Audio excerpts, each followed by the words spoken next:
Hello student, कैसे हैं आप सभी। स्वागत है आप सभी का डीसी मैथ्स पे। चलिए आज की बारी है प्रश्नावली 2 एक्सरसाइज 2 करने की। इससे पहले हमने इससे रिलेटेड क्वेश्चंस कर चुके हैं, या इस थ्योरम की अगर बात की जाए तो पूरा कंप्लीट हमने कर चुका है। पहला थ्योरम हम देखने वाले हैं शेषफल प्रमेय, उसके बाद मतलब कि शेषफल प्रमेय से आधारित क्वेश्चन, इस पर बेस्ड क्वेश्चन, उसके बाद हम देखने वाले हैं फैक्टर थ्योरम पे बेस्ड क्वेश्चन। चलिए यहाँ से कोई 2 क्वेश्चन मैं आपके लिए बनाने वाला हूँ। पहले तो क्वेश्चन ही समझ लेते हैं कि यदि p of x x cube plus 3x square minus 5x plus 8 को निम्नलिखित से भाग करें तो शेषफल प्रमेय से शेषफल ज्ञात कीजिए। हमें पता है हमारे पास क्या है, भाज्य है और ये भाजक है। भाज्य 1 है और इसके लिए अगर हम इससे भाग करते हैं तब शेषफल क्या होगा, इससे भाग करें तब शेषफल क्या होगा, इससे भाग करें तो शेषफल क्या होगा। इस तरीके से हमें निकालना है। चलिए सबसे पहले मैं इस b नंबर को आपके लिए सॉल्व करने वाला हूं। कैसे सॉल्व होगा, तो b के लिए मैं सॉल्व कर रहा हूं। तो p ऑफ x आपके लिए दिया ही है। चलिए गिवन है p of x is equal to x cube plus 3x square minus 5x plus 8 and g of x आपका क्या है 2x माइनस 1।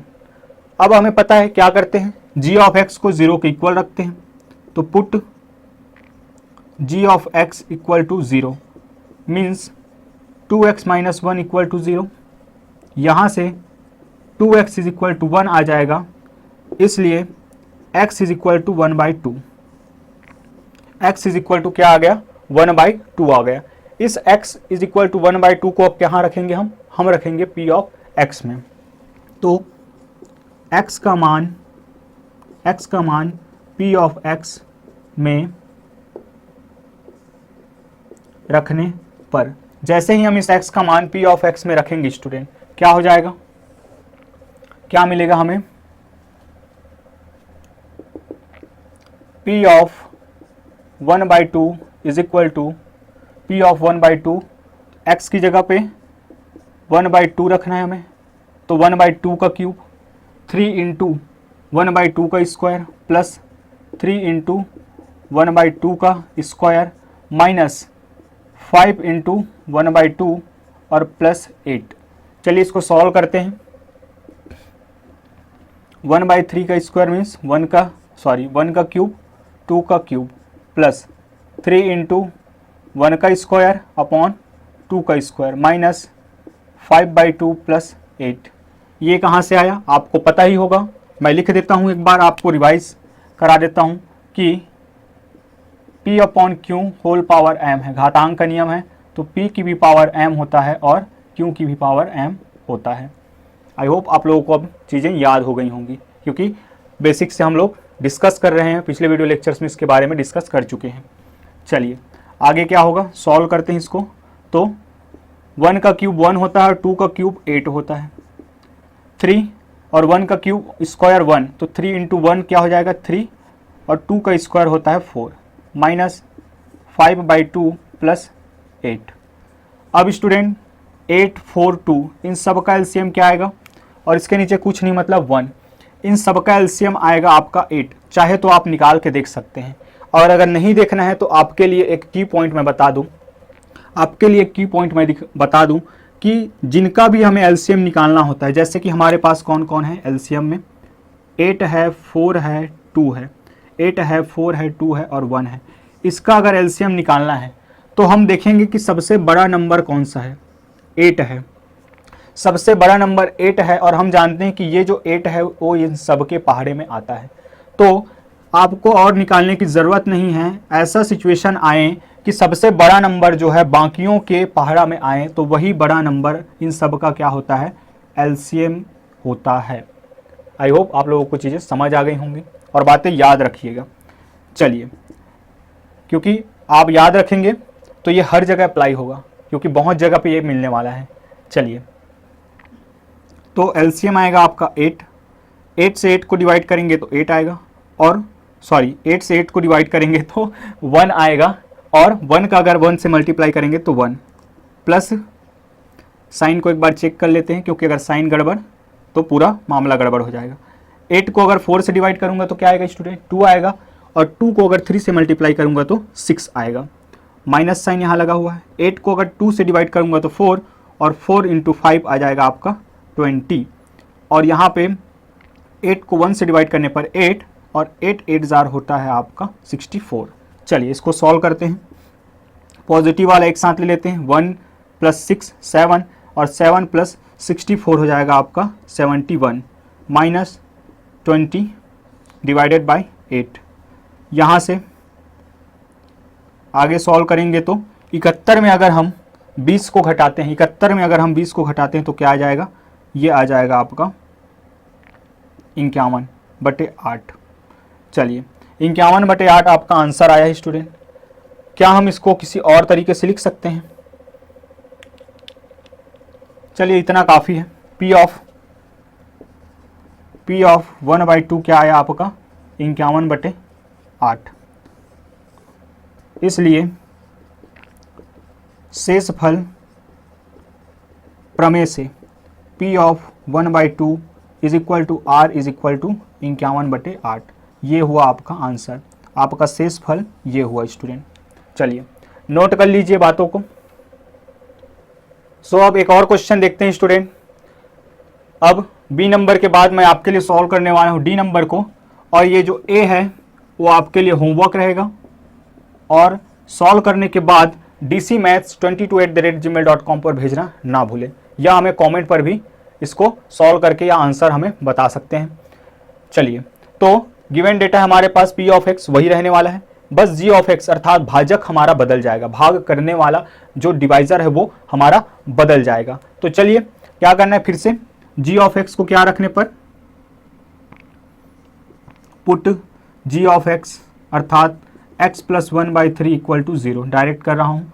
तो यहाँ से x = क्या हो जाएगा, -1/3, -1/3 हो जाएगा।